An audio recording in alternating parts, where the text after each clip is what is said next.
Well, I have just after the hour, so why don't we get started? Thank you to everyone for joining us today for the third of three in Aphasia Access's 2015 webinar series.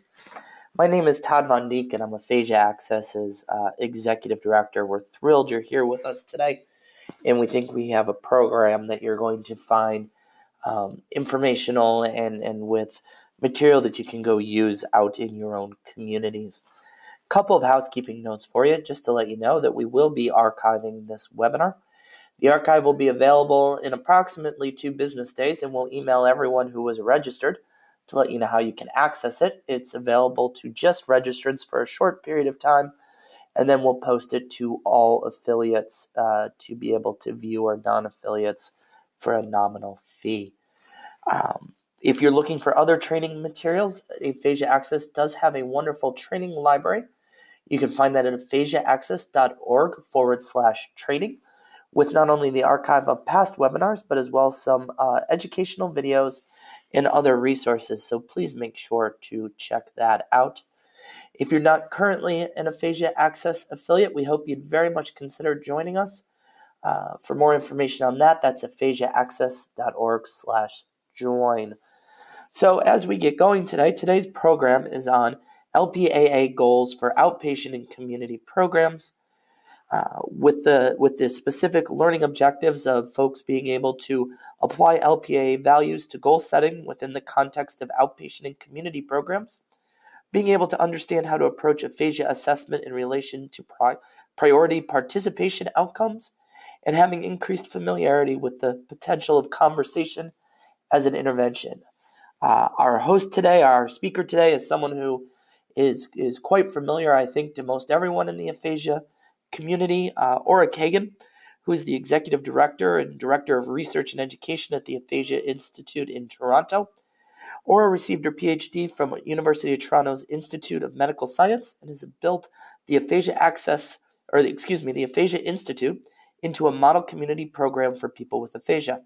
Dr. Kagan has developed innovative approaches to living with aphasia. She is an ASHA Fellow, has received the Robin Tavistock Award on behalf of the Aphasia Institute for significant contributions, and her extensive record of publications and presentations have been internationally recognized. Knowing that hearing from me is not while you're on the line, I'm excited to introduce Dr. Kagan, Ora, and we're going to go ahead and transfer the presentation over from the Aphasia Access slide to her PowerPoint. Ora, are you with us? I am. Wonderful. Thank you for joining us today.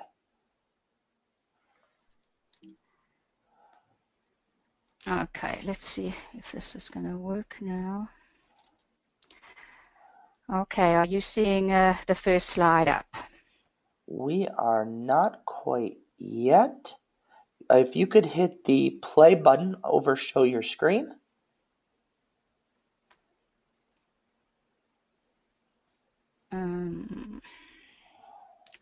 I don't want to hit the wrong thing. So my play button is where? I'm just seeing. There we go. I do think we're moving in the right direction. Thank you everyone for bearing with us. It should be to the left of, just on the left side of your. I've got a pause button. Yep. Then right underneath that, there's a drop down, Ora. If you could just change that to the PowerPoint option. I'm already on my PowerPoint, so should I get out of it? Let's see. The drop down says that you're on the PowerPoint. Well, I can just see my PowerPoint up on this. My apologies, everybody. Here we go. It looks like it's showing now. If you want to just do a quick check and advance your first slide real quick, just so we can see it moving. Okay, are you seeing the conflict of interest now? We are all set, Ora, and looking forward to your thoughts today. Thank you. Okay, that's good. Okay, so firstly, thanks, Todd, to you and Aphasia Access for this invitation, and hello to all of you online. Let's get the business part out of the way first around financial disclosures. The only ones of relevance to this presentation are as follows. I am receiving an honorarium for this webinar, and I will be making 1 or 2 references to training or products that are sold by the Aphasia Institute on a cost recovery basis, but I don't personally benefit financially from any of this. So here is what I'm planning to cover. It's an ambitious agenda, and I'm hoping that it gives you some food for thought. I'm going to begin with outcomes that matter after discharge from hospital, including what we learn from people with aphasia and families themselves, and then link this to LPAA values and how the concept of conversation is central to this work. We'll then use AFROM as a way to situate these LPAA goals and move on to the fact that thinking this way means we have to rethink our formal scope of practice and the way we define aphasia. And ultimately, what I want to leave you with are some thoughts on setting up for what I'm calling a cycle of success, and I will give you a few examples here. Hopefully, there'll be time to just touch on measurement before you have an opportunity to comment or ask questions. So today we're focusing on goals and outcomes that matter for aphasia after discharge from hospital. And so we know that this is a population that is most likely going to be living with aphasia for the rest of their lives. And these outcomes that you see on the screen are probably the reason that we got into this field in the first place. Outcomes like finding a way to live successfully with aphasia, or rebuilding a meaningful life despite aphasia, instilling hope and optimism. So we are talking about people who are already somewhere along the path that you see on this schematic that we use at the Aphasia Institute at the first session of our 12-week introductory program. Now, I know that there are many different aphasia pathways these days, but eventually, whatever the pathway, we're talking about people who will be living at home, wherever that is. So it may truly be back home, or it may be a residential facility of some kind. There may or may not be community supports, such as aphasia centers. So we need to think together about solutions and avoid silo thinking within our own sector, whether it's in outpatient rehab or the community. Working together is absolutely essential if we want to achieve optimal results. For example, the person discharged from rehab may not have access to further system support or an aphasia center. What can we put in place in those situations? Or if we're in an aphasia center, maybe the person coming to us may not have had any access to rehab. What can we put in place for that? One very basic idea to ensure that we really do understand each other's work is making sure that we spend time with each other. And I'd encourage those of you working in an outpatient rehab facility to spend time at an aphasia center and vice versa. A local stroke network here in Toronto has put into place something they call observerships.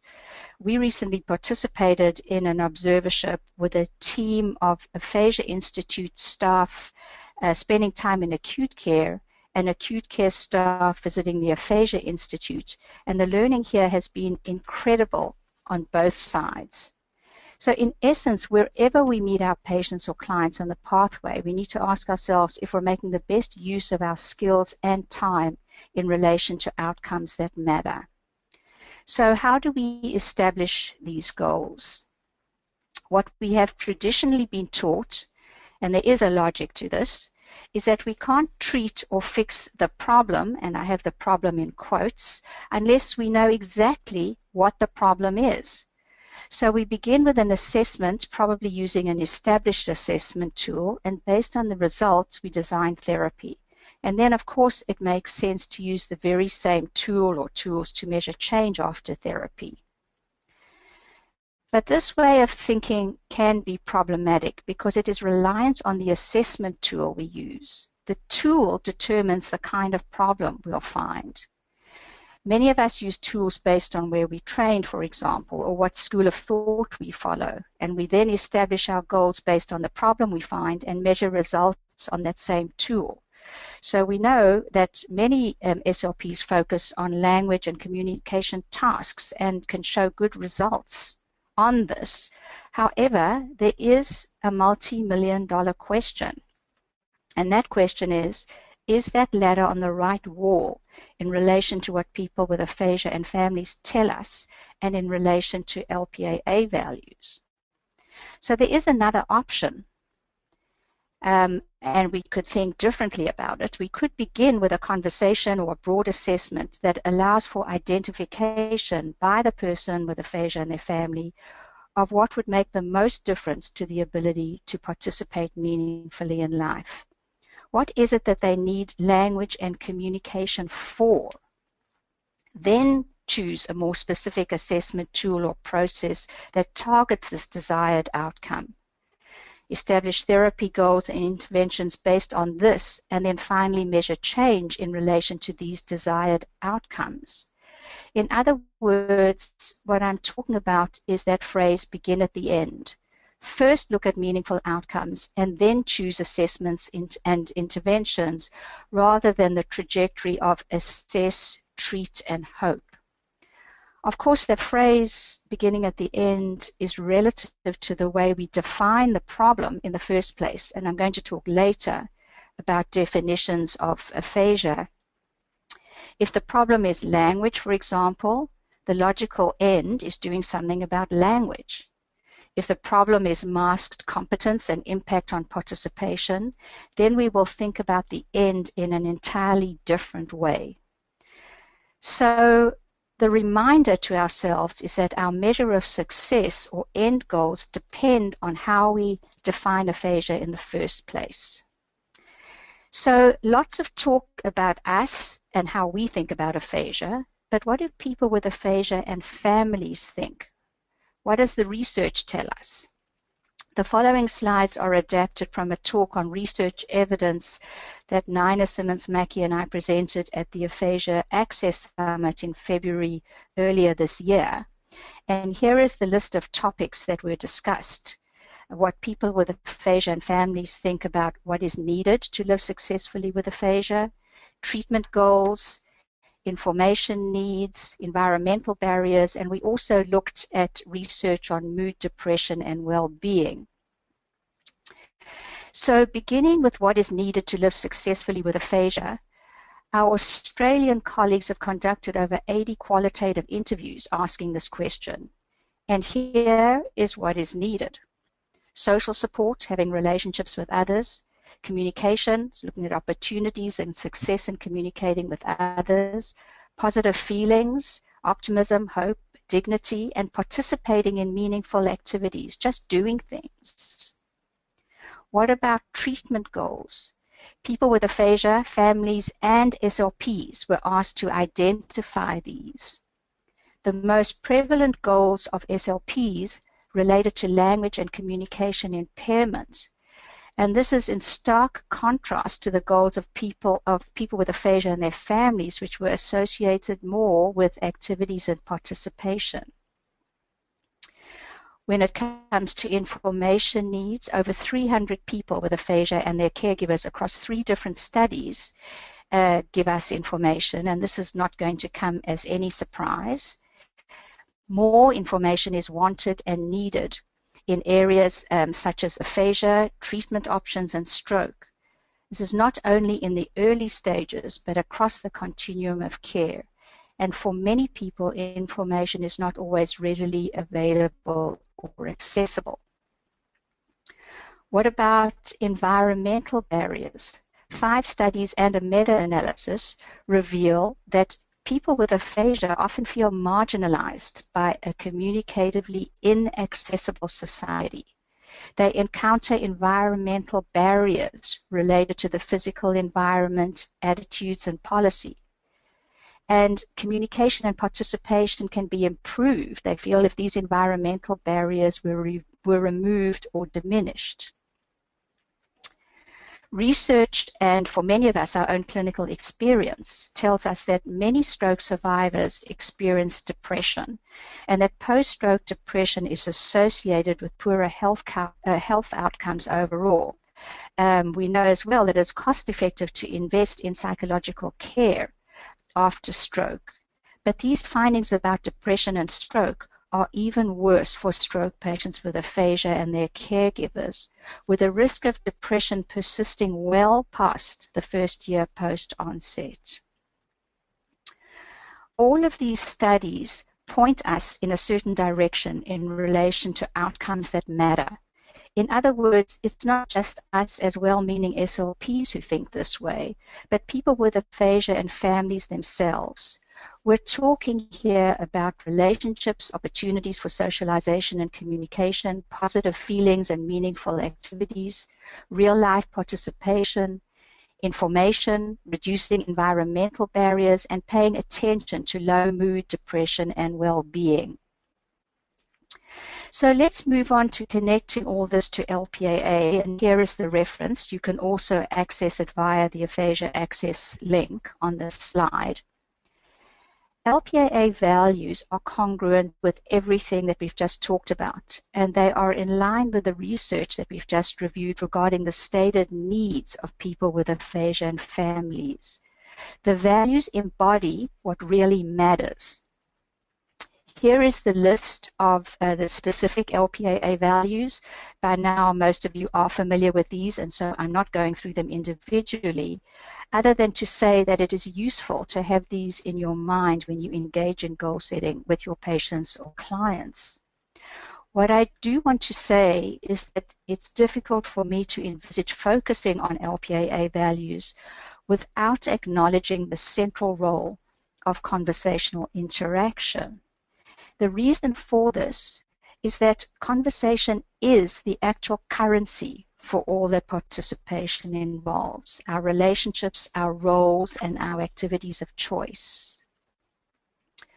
What do we mean by conversation? Well, we're talking here about the broad range of human interaction, from a discussion on a concrete level about a menu choice to the highest levels of conversational discourse on abstract topics. We're also referring to the many conversational partners that you see on this schematic, many potential partners, and a huge variety of potential conversational exchanges. So far, I've touched briefly on what really matters to people with aphasia and families, and that this is captured by LPAA values, and also mentioned very briefly the central role of conversation. So up next is a practical and user-friendly way to think about goals in relation to outcome domains. This is important because having a common map to help with sharing our ideas and aggregating our data serves us well. In just one example related to the topic today, a common map enables those of us working in outpatient rehab to talk the same language as those of us working in the community. The common map I'm proposing is called AFROM, which stands for Living with Aphasia. Sorry, I'll just go back to my screen.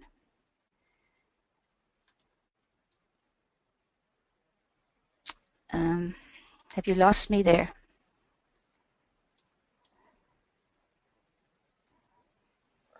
No, we have it right now at the AFROM screen. Let me just...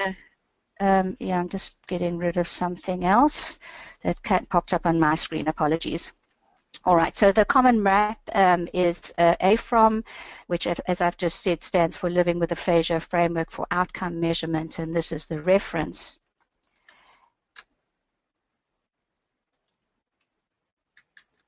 And here's the schematic representation that many of you know and many of you have seen. So some points about AFROM. It indicates the domains that the World Health Organization endorses as underpinning human functioning, health, and disability, the ICF. And it takes things a step further for us in that in addition to having an explicit focus on aphasia, it clearly indicates that the domains overlap to create life with aphasia or quality of life. AFROM also expands the personal domain beyond demographic components like age and gender to include components that we have considered critical, things like identity, self-image, confidence, and feelings of autonomy. And just as an aside, AFROM is also specifically aligned with thinking in our own field, where, for example, ASHA promotes the ICF and a focus on participation, as does the list of aphasia best practices promoted by Aphasia United on an international level. So by taking AFROM into account, by taking the domains into account, we can avoid the undue influence of initial assessments that I spoke about earlier. But as you'll see, some domains are more equal than others in relation to outcomes that matter and to quality of life overall.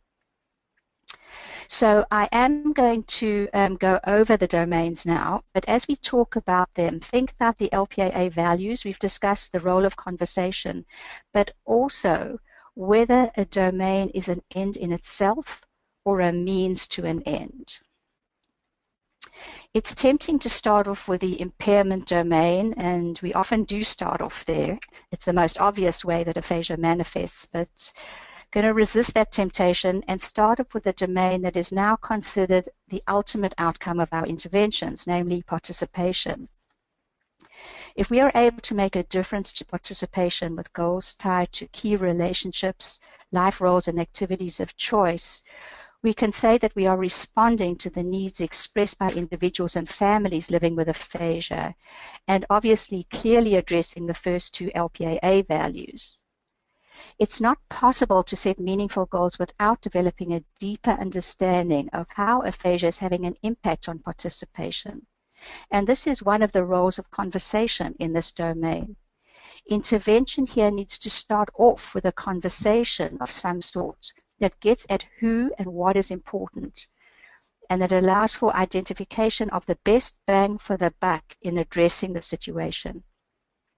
Because this is not a linear assessment process, although we're talking about the participation domain, the initial assessment conversation will naturally include the other domains. So, for example, let's say that a stressed relationship with a spouse emerges as a key issue.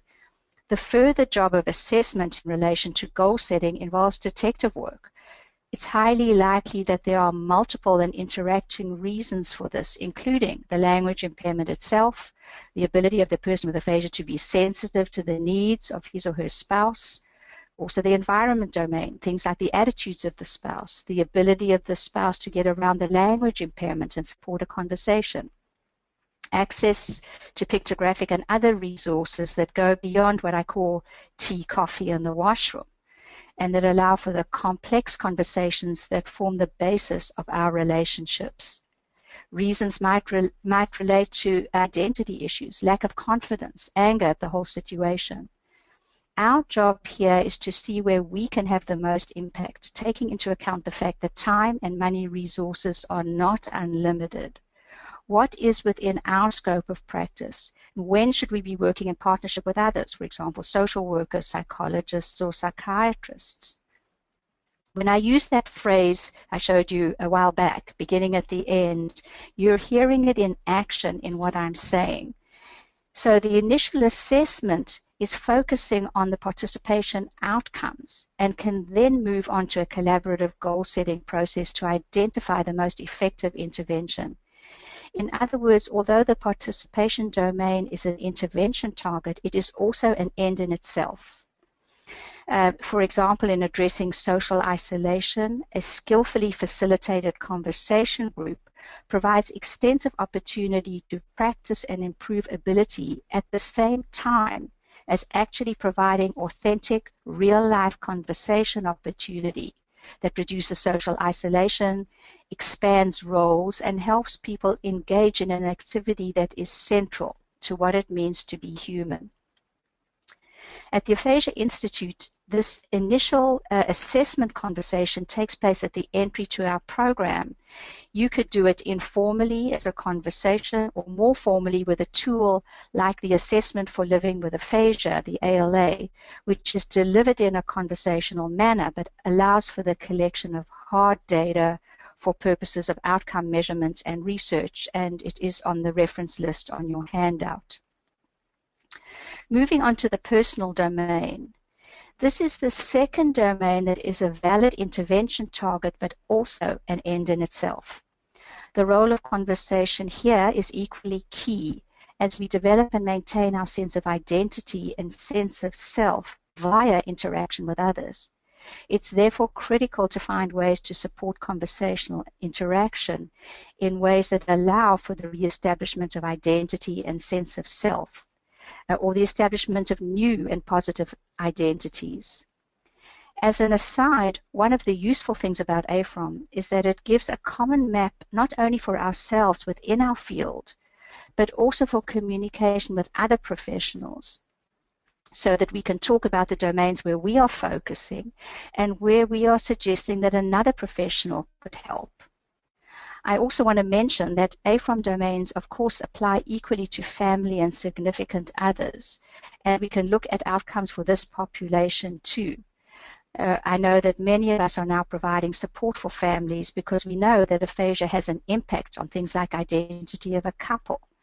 And we certainly know that living with someone who has aphasia can take an enormous emotional toll, with impact not only on mental health, but also on physical health. So moving on, in contrast to the first two domains, the impairment domain, while an important target of intervention, is a means to an end, in my opinion, and not an end in itself. It is, of course, entirely possible that an impairment intervention will result in meaningful change in the participation and personal domains, but this then, in accordance with LPAA values, needs to be actually demonstrated as a measure of success. And you won't be surprised to hear my bias that work on the impairment domain is probably most useful when situated within the context of conversation. So an example might be work on word finding within natural conversation, as Mary Boyle does, as opposed to confrontation naming tasks. Although the environment domain is a favorite of mine and an essential target of intervention, if we want to have an impact on real-life participation, we have to ensure that it is not an end in itself. So, for example, even here, a good result obtained in being able to train a conversation partner is only meaningful if it makes a real-life difference to actual conversations for the people involved. And again, a reminder that improving skills, even in the area of conversation, is not the same thing as actual participation. So goals in this area should be directly related to the impact of the environment on participation and personal factors. And we're looking at goals like partner training and how to provide support, education about aphasia, and concepts like mass competence, and the creation of resources that allow for conversations that matter or for participation in activities of choice. The four domains that I've described all play some role in creating quality of life in the middle for people living with aphasia. But I haven't finished with the domains because you'll see on this slide that I have highlighted the overlap between the participation and the personal domains. And I started thinking about this, and I've called it P squared, because the impact of the domains is in their combination and not just a sum of the parts. There are volumes of evidence on the topic of the impact of how we think and feel on what we do, and there's a ton of cutting-edge research on the power of our beliefs to shape the lives that we live. Some of you who were at ASHA might have heard Kelly McGonigal speak. I think it was at the opening session. If you listen to her TED Talk, you'll learn that even the way we think about stress makes a physical difference to how we experience it. In other words, it's not possible to work on these two domains in isolation, which brings me to something else that I want to share with you, and it's related. And it's called creating a cycle of success. And this involves positive beliefs and perception of potential, and interest and willingness to act based on this perception, with results of the actions in turn influencing the beliefs at the top, the beliefs about potential. So truly here an iterative, cyclical process that is most likely pivotal in achieving outcomes that matter. Here is what it looks like in visual format, and I have borrowed this with permission from the world-famous Tony Robbins, and I've used it in an article called AFROM in Action that is on your reference list. So keep this visual in mind when you are engaged with goal setting with your patient or client, because you have probably witnessed or certainly read about the impact of a negative cycle for our population. A cycle where there may be a fixed and often negative belief about communication potential by both the person with aphasia and family. Very little confidence in the ability to participate in life. Limited results reinforcing the belief in the lack of potential or hope. And then the ongoing perpetuation of this very negative cycle. Although LPAA is most definitely having an influence on practice, many of us in community programs still see people coming in after treatment who are caught in this negative cycle and not seeing any way out of it. To facilitate a cycle of success, there is no need to wait until discharge to the community. And if you're working in rehab, you are in an ideal position to create a cycle of success rather than a negative cycle. Many people with aphasia and families are not necessarily going to have access to community support, so you may be it. And for those lucky enough to transition to community support programs, those of us in those programs can then build on your work rather than starting from zero. As I have mentioned, we have a lot of anecdotal evidence that many people with aphasia and families are discharged from treatment without some of the essentials for participation. And this was the motivation for Roberta Ellman to develop CAPE, which is an acronym for some of the essentials that she thinks would make a big difference. And these elements include connecting people with aphasia, augmentative and alternative communication, partner training, education, and resources. And for all of this, the ability and opportunity to engage in conversational interaction plays a critical role, this time in relation to setting up that cycle of success. Here is one of my old schematics that I found illustrating a negative cycle that explicitly relates conversation to participation, or the lack of participation in this case. If you follow the arrows down, you'll see that downward spiral in motion.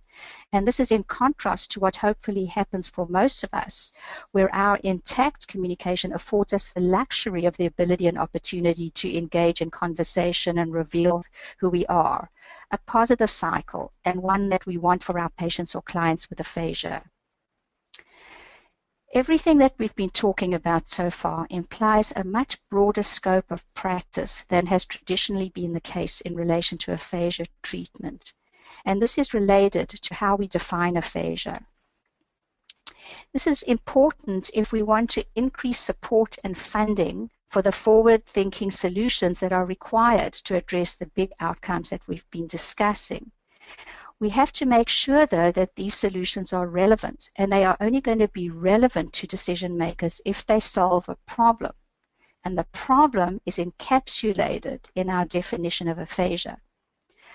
I think that we tend to underestimate the impact that definitions have on our scope of practice. And here, for example, you see the basic elements common to most textbook definitions of aphasia. Don't need to go through it with you. But take a look at the contrast with this definition, which talks about impact. I'm just going to read to you. Aphasia is a language problem that masks inherent competence and that has its most dramatic impact on conversational interactions, talking and understanding, as well as on the ability to read and write. This definition highlights the fact that without the ability to participate in conversation, every single relationship, every single life role, and almost every life activity is at huge risk. We all know that when we add problems with reading and writing to the problems with conversational interaction, the impact is devastating.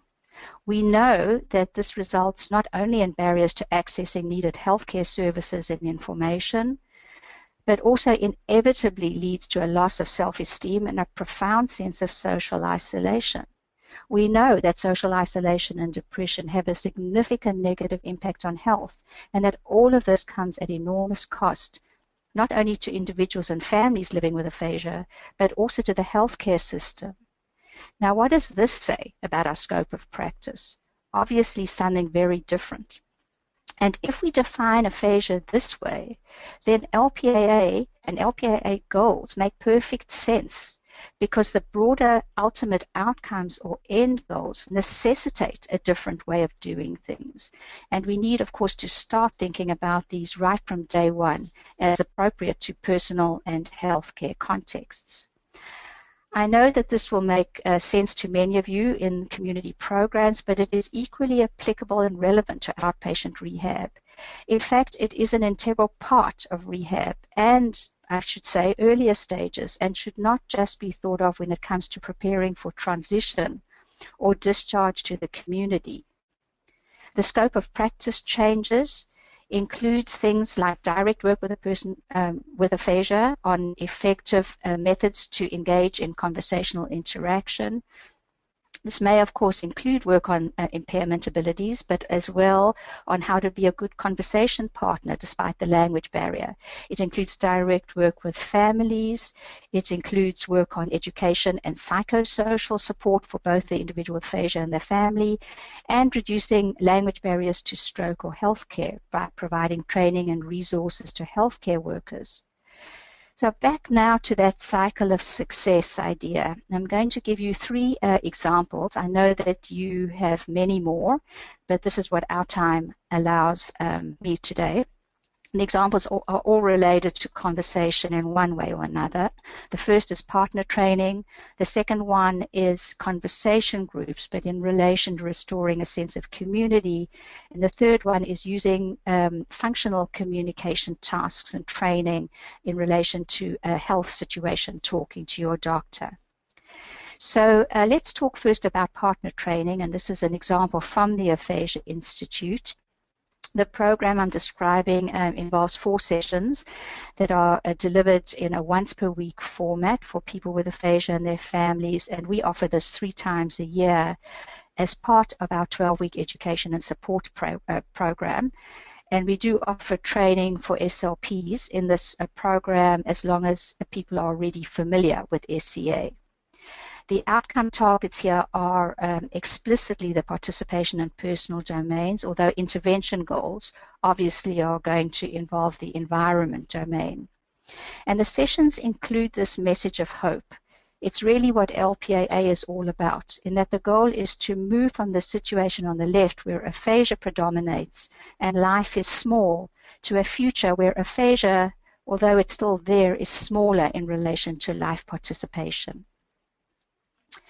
The program that I'm talking about is called It Takes Two to Tango, and it provides education relating to the nature of aphasia and the SCA approach for both clients with aphasia and family members, and it does provide experiential training in supported conversation. Here, very briefly, are some examples of the content that we cover. Areas such as what is language, what is aphasia, including the concept of mass competence, creating communicatively accessible environments, so the skill of the partner, the use of specially designed resources. We talk about language in use and when supported conversation is really needed. We know that it's not appropriate in every instance. And of course, we do include the basics of SCA, how to acknowledge and reveal competence. When we talk about SCA or supported conversation for adults with aphasia as an intervention, it is situated here in the environment domain, with the 2 main categories being acknowledging competence, which are the techniques to help patients or clients feel as though they're being treated respectfully, and revealing competence, which involves techniques to get and to give accurate information. In essence, the interactional and transactional components of conversation. We use sophisticated pictographic material to explain aphasia, and here are some examples, what communication is and what goes wrong when someone has aphasia, questions that people have, will I ever get better, will my speech improve, why don't other people understand me?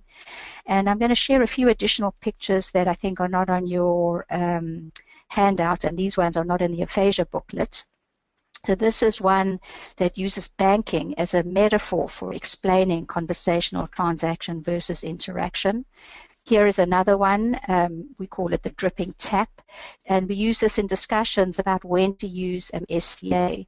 As any experienced user will tell you, full-on SCA support is really tiring, so it's not appropriate to expect on a full-time basis, and some negotiation and understanding is required regarding when it's essential to use as opposed to when it would be great but not essential. Here is another one, this time for the person with aphasia, about being a good partner and sharing the load. The next example in setting up a success cycle targets participation as an outcome, but again involves other domains as in intervention. And I'm talking here about restoring a sense of community via conversation groups. Do you recognize any people with aphasia that you know here? All dressed up with nowhere to go. This is a phrase coined by Lorraine Podolsky at the Aphasia Institute. In other words, there may have been a lot of work done on language and functional tasks, but participation is not happening. This is a great question to keep in mind when establishing goals and measuring outcomes in relation to AFROM domains. Where to go is related to the community. Community reintegration is often put forward as the explicit goal of aphasia treatment, but what exactly do we mean? I like to think about it as restoring a sense of community in the same way that we speak about creating the feel and flow of adult conversation, even when a severe language problem is part of the equation.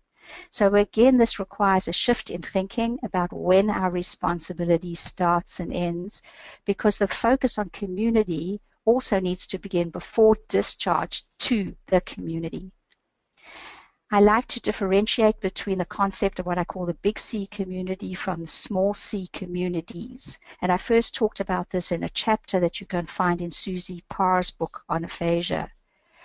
Both aspects of community are an intrinsic part of the social fabric of our lives. They're important to social well-being, but they're not the same thing. And I have particularly included conversation groups here because this is an easy way of targeting those small c communities. When we talk about the big C community, it's what most of us actually think of when we say the community. It's the most visible part. And examples might include being an active user of community facilities, the library, fitness centers, community services in general, getting involved in politics or just voting, or even assuming various community roles, such as those of volunteers or civic leaders. Small c communities, as opposed to the community, are equally important, and examples here include things that we all know in our daily lives: our family groups, work colleagues, different groups of friends, special interest groups, faith communities. And these small c communities are primarily based on interpersonal relationships.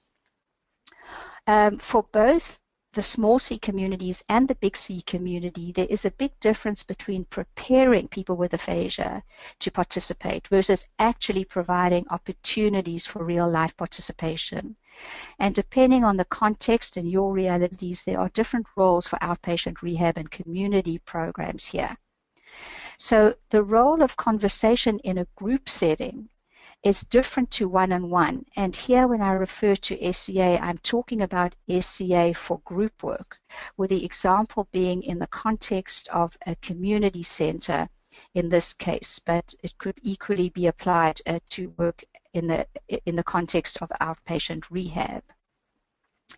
So this is in the context, again, of using groups, because groups are a vehicle for restoring a sense of community. They are effective because they can offer a choice and multiplicity of community roles, relationships, and they also offer a variety of options, different small communities that allow people to emerge as social beings. Many of you are already familiar with the benefits of group work in the creation of a community, forming new relationships, a positive role modeling, etc. Groups also happen to be cost-effective, although not necessarily cheap, cost-effective in relation to scarce resources. And your go-to text on group work is the one that most of you know, the one edited by Roberta Ellman, and it is on your reference list, I think. Although there are many advantages to group work, it doesn't mean that there are no challenges, including the obvious ones like language barriers, but also different severity levels, physical barriers, pre-existing cultural and language differences, control of group membership, and then something that we encounter sometimes, that groups can be intimidating, especially for individuals with severe aphasia. But let's talk for a minute about facilitating groups for aphasia and the skills that are needed. Well, in addition to being a skilled conversation partner, that's an obvious one, there needs to be an understanding of the basics of group theory. And I'm also going to mention here some level of comfort in having conversations about sensitive topics such as grief and loss, because these will often come up when you put a group of people with aphasia together. In relation to this, you'll see that I've put a note up in bold because groups at the Aphasia Institute are facilitated by volunteers, and because sensitive issues do come up, training and support provided here is extensive. And feel free to ask me more about this later. Our volunteers are closely supervised by speech-language pathologists and social workers. The concept of scaffolding is useful and interesting. I've borrowed it from the work of Vygotsky. In this sense, one of the goals of facilitation in the group is providing the means for communication to occur. So you might be the facilitator as the skilled person in supporting a group member in getting his or her message out, but at the very same time, you are also focusing on supporting the others in understanding, in getting the message in.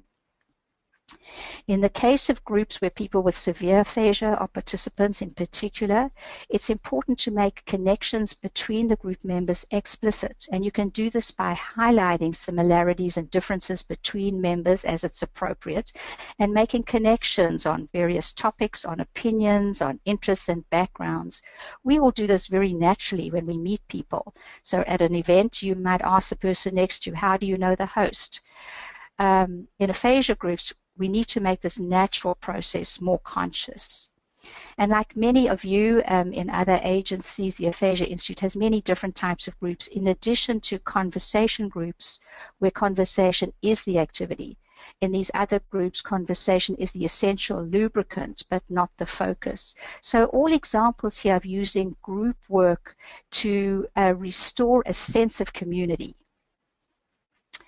LPAA, though, and LPAA goals, using these does not mean that you do not work on other areas, impairment and functional communication being an example. And this moves me on to the third and final example. I'm going to be talking here about functional communication related to accessing healthcare using some real-life conversations as material for work. So in relation to AFROM, functional communication therapy would be at the activity level.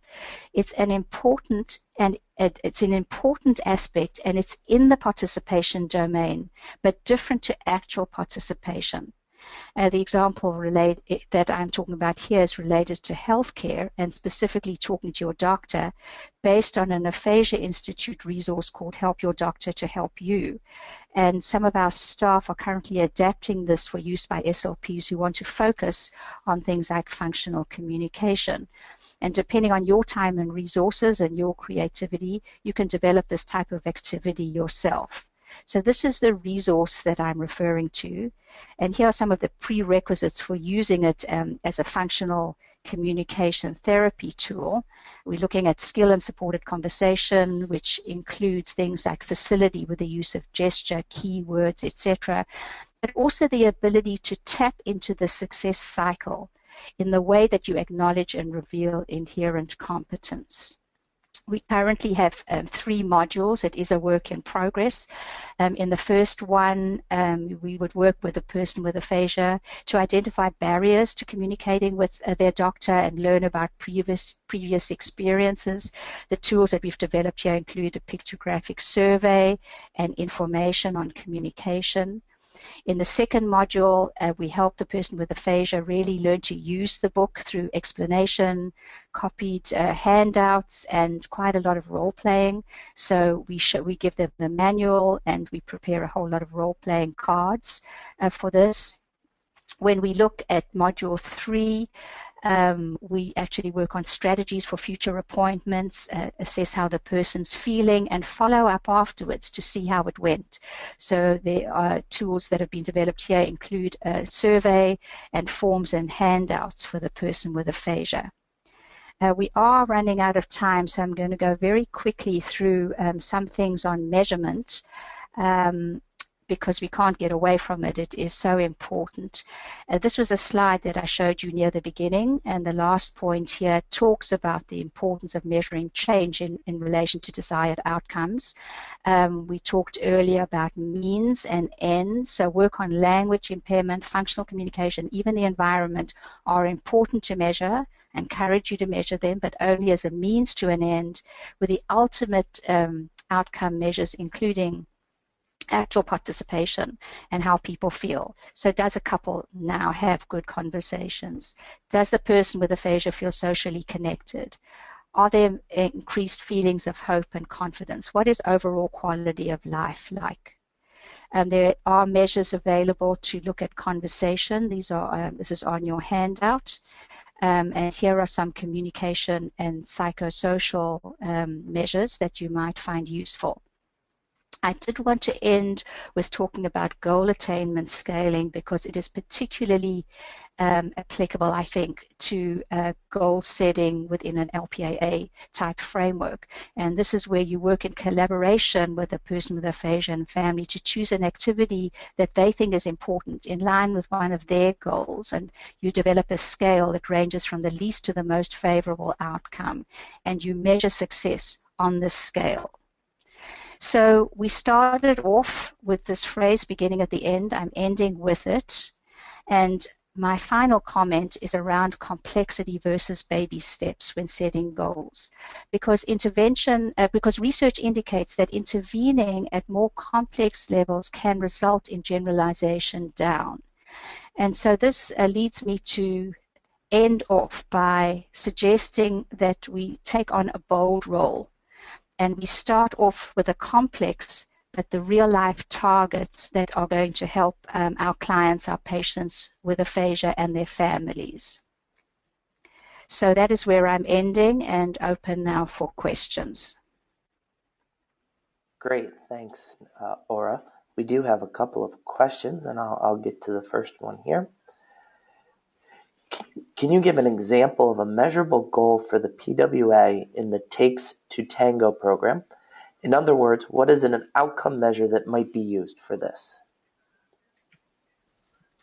Well, one of the things that we would use in that is actually looking at whether the ability to participate in conversation improves. So one of the slides that I showed you included a measure called, it's actually focuses on the participation of the person with aphasia, and it's rated on a 0 to 4 scale, and so that would be a suitable measure to use.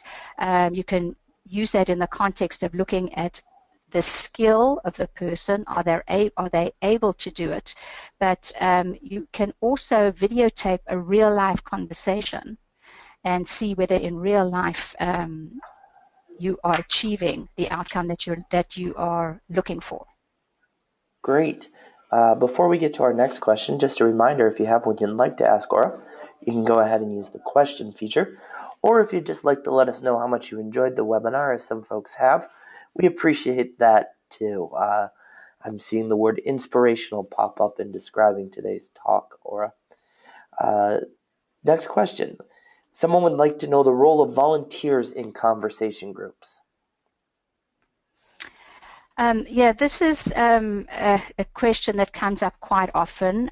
We certainly rely extensively on volunteers. We have what we call a mediator model. And there are certainly pros and cons.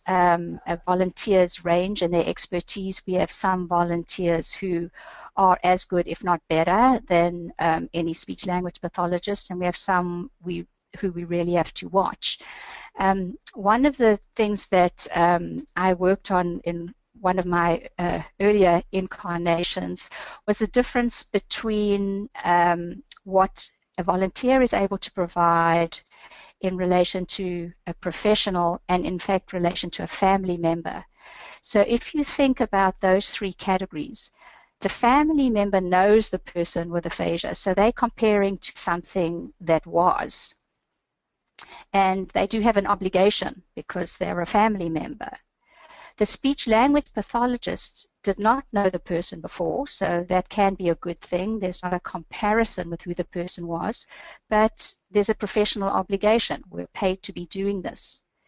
The volunteer has got two advantages. Number one, they're only doing this because they want to, and that makes a difference. It's a real participation plus. And they also do not know the person before. So we find that using volunteers is actually very helpful. It's not, it doesn't come at no cost. Some people think that running a volunteer program is free. It's not. To run one well does take resources, but it is very cost effective, as is using group. So if anybody is interested in learning more about volunteers, you could contact us. We do have an extensive volunteer training program. Our volunteers receive training every single time they come in. They meet as a group before they do their conversation group. That's motivational, educational, and they have a wrap-up session after every session because of what tends to come up in groups. And so this is in addition to a sophisticated intake process and monitoring. All of our volunteers go through supported conversation training. They're rated, so it's a really scrutinized process.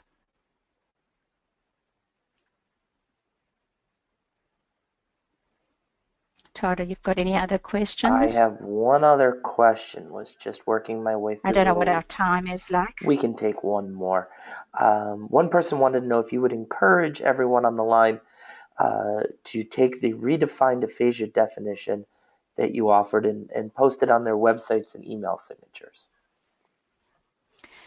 Well, that's a very loaded question for me, because my answer would be yes.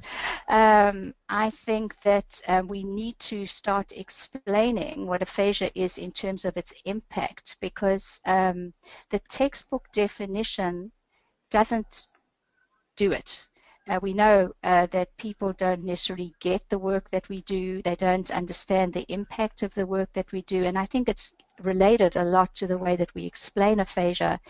And we have been encouraged, and I'm using the word kind of as a joke, more than encouraged by our colleagues, our medical colleagues, to actually explain what it is that we do. And the article that is on your reference list about changing the aphasia narrative, the one that was published in the ASHA Leader, that's where you'll find that definition, talks about the fact that over, I think, 30 plus years ago, we were asked the very same question by a neurologist. You know, what is it that you guys do?